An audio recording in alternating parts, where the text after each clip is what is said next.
Hello, hello, hello. My name is Cheyenne Janae, and um, it's gonna be my very first video. I'm like so nervous. I have no idea exactly what my page is gonna be about, but we'll go we'll go and see. I'm a mom of two sweet little boys, and every day is always different, especially because one of them does have a learning curve. Okay, so with it being the end of the school year, I thought it would be a really good idea to talk about the things I did prior to the school year starting and during the school year that helped the transition for not only my son, but for myself. So, a little backstory, my eldest attended ABA for about 3.5 years before having to transition over to public school. That transition itself was a bit difficult. Originally, when he started ABA, we were living in Providence, Rhode Island. Around the time he was aging out of early intervention, which was about 3 years old. He had started ABA when he was about 2.5. And so, anyone who knows when early intervention, you do have to age out at about 3. And so, I remember speaking to the Providence public school system about his transition. I talk a lot and I ask a lot of questions, and I wasn't happy with the lack of answers they provided. They didn't know anything. They didn't have any answers to anything that I was asking. And again, like I said, I ask a lot of questions because I want to know. I want to be comfortable. I want my son to be comfortable in the transition. I never want to feel like he's going to be slipping through the cracks or anything like that. Fast forward, I end up moving back home. And here are some things I implemented that I feel like made his first full school year extremely smooth. One of them was visiting the school prior to the school year starting. My son is huge on routines, and I didn't want him just jumping into a school setting and not being familiar with the environment. So, if any parent knows, like I said, he went to ABA. So, ABA and public school, vastly different. One, the buildings alone, vastly different. And so when I went to the school, sorry, when we went to the school, taking a tour, he would know like where the gym was, where the cafeteria was, where his homeroom was. And that was so different for him because for ABA, they didn't necessarily have like classrooms, things that look like an elementary school. Everything is very much one on one. And so just making sure that he was aware, like, okay, this is a larger space. And being that it is a larger space, my first thing is to always let them know of his behaviors. And since elopement is one of those high risk behaviors, that's one of the first things that that's it's one of the first things that I let anybody on his team be aware of, that he does elope and he is very fast. So you have to, always be alert and aware of that. So visiting the school prior to the school year starting helped a ton because again, he was at least familiar enough with it to be like, oh, I've been here before. Okay, this is where I'm going to be going. Same thing for their summer school. So in his IEP, it was implemented that he will be going to extend the school year. So around the time the school year was ending, again, I made it a thing for him to visit the school prior to starting. So he was aware, okay, this is going to be a new environment. Again, transitions are huge. And I don't want him just going into a school thinking, okay, I'm just going to be here for a day. And then that's just it. So, making sure, he has social stories and just constant reminders like, okay, the regular school year is over, but summer school is going to begin and this is where you're going to be for summer school. um Another thing I made sure was implemented is meeting his teacher prior to the school year. Same thing as visiting the school year. It's for the regular school year and the extended school year program. um it's so important for not only him to meet his teachers, but for me to meet his teachers. I need to read your energy. I need to see if you are someone who is in this field because you love the field, you love the job, or someone who is just trying to get paid. You know what I mean? There's a huge difference. And so I always want to kind of feel the vibe of the teacher. And I also want to ask questions like, what would his day look like? What is the ratio in the classroom with teachers to students, or even parents to students? Is it something where he's going to be eating lunch in his classroom, or he's going to be eating lunch in the cafeteria? Those things are important because those are things he wasn't doing in ABA.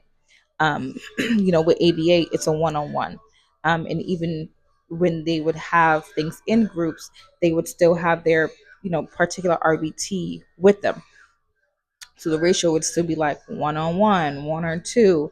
And so I needed to know what the ratio was going to be, because I wanted to know how much attention my child would be getting, and safety concerns.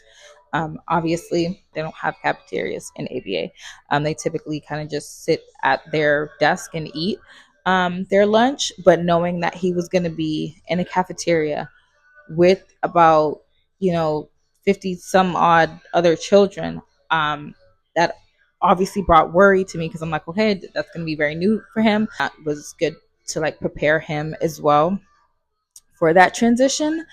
Again, same thing for the summer school, meeting his teacher. Thankfully this year, um, his homeroom teacher is going to be his teacher for the extended school year. So I'm like super blessed in that. I feel like just a tad bit spoiled, but I thank God. I thank God. Speaking of spoiled, I think I was extremely spoiled with ABA. I grew a very close relationship with every RBT he was given, and the director, of ABA. I became very close with him, and I absolutely love where he was, Boston Behavior Learning Centers. Again, this was in East Providence, but at the time when he was starting.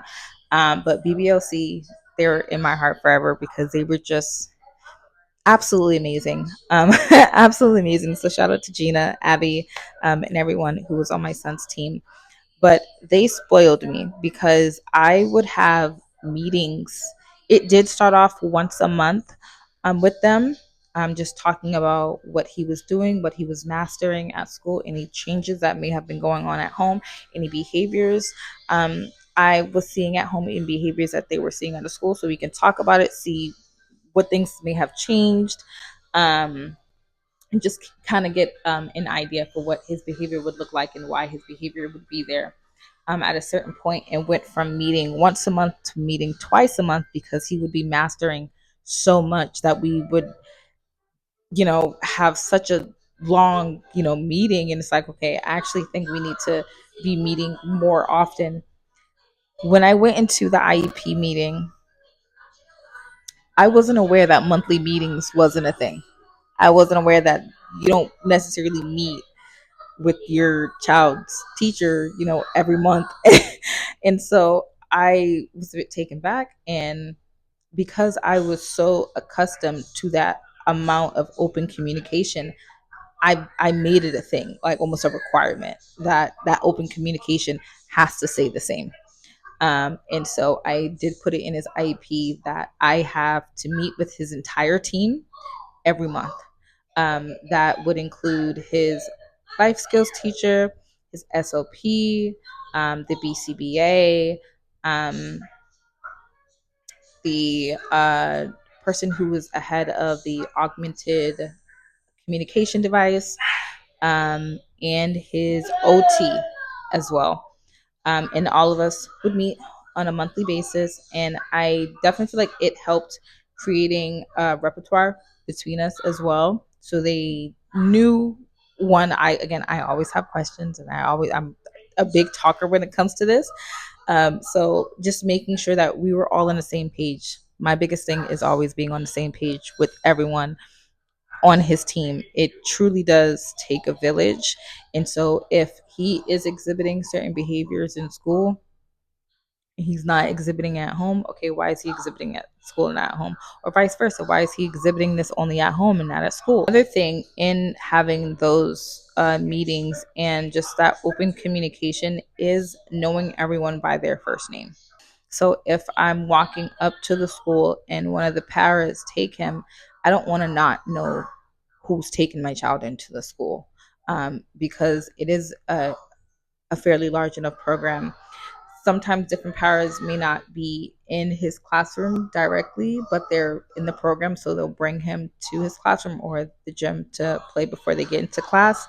And I want to know who's taking my child, for me, but also for him. So while they're taking him, if I don't know who they are, I will say, "Hi, I'm sorry I didn't catch your name."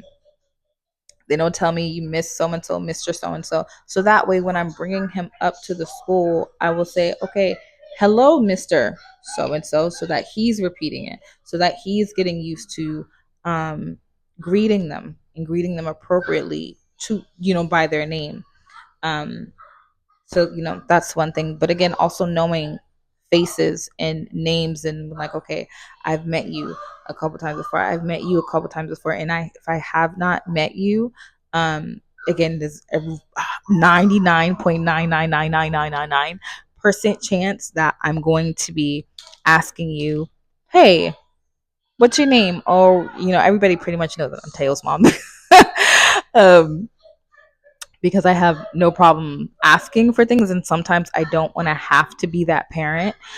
But open communication is so huge to me because he lacks functional communication. So he's not able to tell me how his day was or if anything happened. So I rely heavily on his teachers. And so I want no stone unturned, no corner. I like all of it. All areas need to be, searched, swifted, and just made sure that again the transition is comfortable not only for him but for me as well. And always making sure that his village has his best interest at heart is huge for me because again he does not have functional language. So I always want to make sure that anyone around him is treating him appropriately. And thankfully everywhere he's been so far he gets kind of like the same rep, and it's like, "Oh my gosh, I love your son," or "He's just, so full of energy. He's such a sweetheart." And he absolutely is. He's just literally a big ball of pure energy. Energizer bunny. From the time he gets up, he's on 100. So in knowing everyone by their first names, I did require some type of daily check-in because again, checking in monthly, you kind of get like the overview, what he has been able to get done between, this month to this month. But daily check-ins are a bit better for me as well. In terms of knowing what his day to day is like. Okay, did he have a good day today? Did he have a bad day today? They'll let me know any odd behaviors he may have exhibited. I would let them know, like, "Oh, we just did, so and so," so that could be the case. And I always let them know too, like, if he didn't sleep well the night before, if you know he's not feeling well, I always let them know so they know where his baseline is going into school. So they don't think, "Oh my gosh, he's just acting whatever and we don't know what's going on." No, it's like, "Mom said that, he didn't sleep well last night. Mom said, this, mom said that." So daily check-ins and just again, open communication is so huge for me. I was offered a position in the Special Education Parent Advisory Council. So I think doing stuff like that, like just getting involved in the school, is very important too. At first, I thought they wanted me to be there like as a parent and, kind of just listening to, what I could do to advocate more. But for those who know me, know I'm a huge advocate for my son, and it's a bit weird because advocating for my son is almost opposite of how I naturally am. Like I I feel like being a parent forces you to be a bit more assertive when it comes to other people, and I'm not like the most assertive person.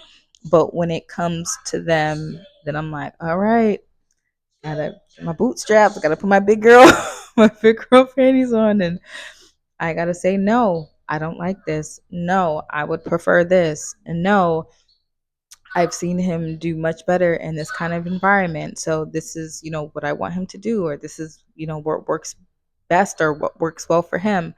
Um, and I thank God for my children because they gave me a backbone. They gave me a backbone, and I'm so appreciative of them. But I would say that is it for the things at least I did that I felt were super important to do during his transition between ABA and public school.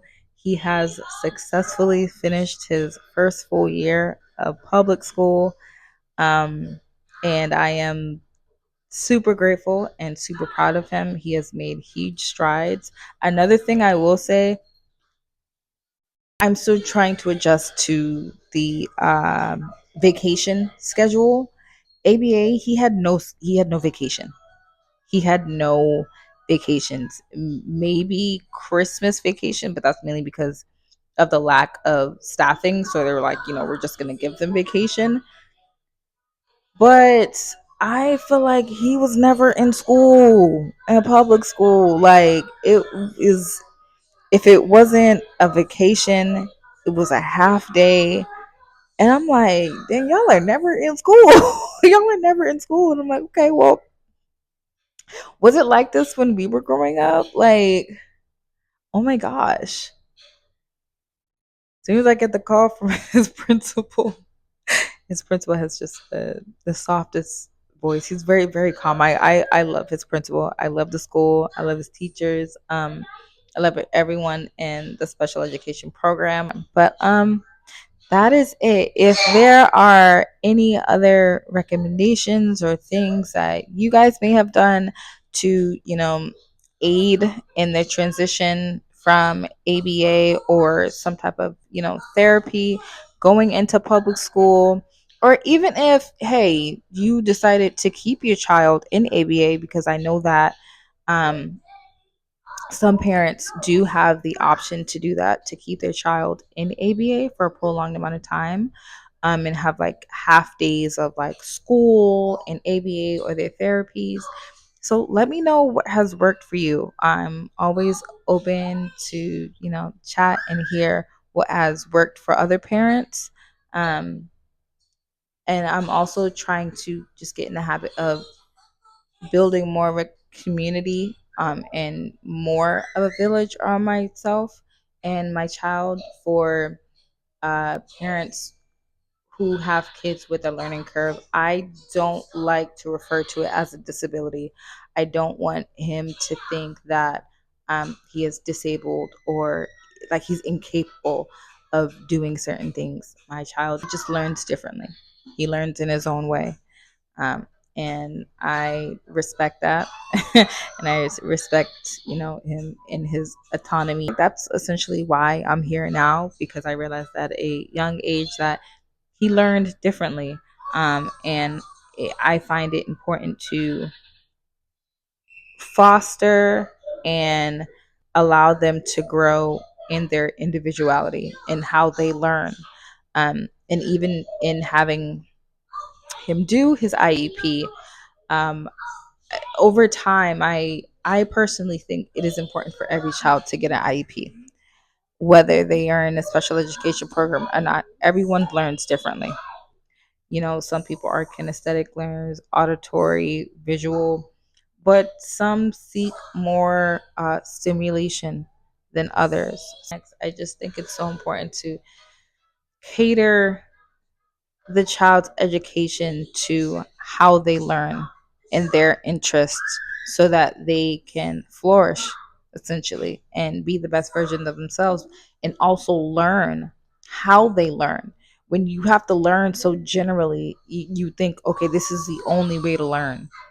And that's not the case. There are so many ways to learn your and become self-aware. And I feel like in that gaining that self-awareness, you also know how to advocate for yourself. It's like, actually this is how I learn best. And I want to be able to instill that in them too. Like, if this is what you feel is best for you, advocate for that. I do best in this type of environment. Or even with me letting them know, like, okay, yeah, he does have plush toys here and there, or that he is super strong, on top of being super fast, or things like he has a rotation of stems or a rotation of interest. So he may be interested in something for a week straight and then completely lose interest in it the next week. And then the week after, now he has gravitated towards him again.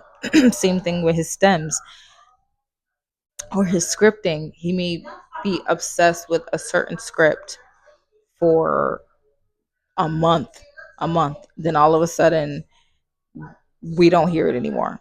We don't hear it anymore. He done moved on to the next script, and then, like, let's say 5, 6 months later, that script is coming back. And even in, like, his scripting, it's so important to, like, hear what he's saying, but also learn where he's getting it from.